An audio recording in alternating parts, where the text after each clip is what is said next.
Herzlich willkommen zu einem neuen Video bei Ultrafireworks. Heute habe ich für euch einen kleinen Test zwischen älteren A-Böllern, unter anderem vertreten Super Böller A von Feistel, normaler A-Böller, von Weco der A-Böller schon mit älteren Warnzeichen, dann ein ganz alter Weco A-Böller, graue Lunte und Dragonbanger A-Böller. Viel Spaß! So, als erstes testen wir die Super Böller A von Feistel. Viel Spaß, ich mache das Päckchen mal auf. Grünes Backcover noch, hier der Böller. Kennt ihr bereits aus den Videos.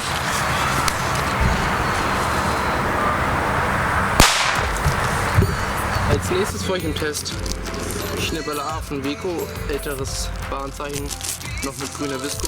Jetzt gucken wir uns die Böller einfach mal an. Roter Böller, sehr gut verarbeitet und zugestopft. Jetzt zum Test.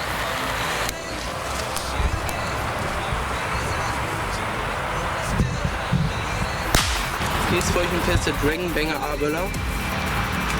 Gucken wir uns den Böller mal an.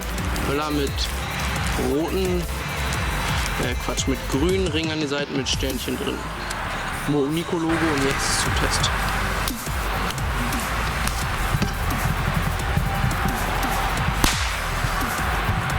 Sehr gut. So, und als letztes für euch im Test der Weco Böller A mit alten Warnzeichen und grauer Lunte. Viel Spaß!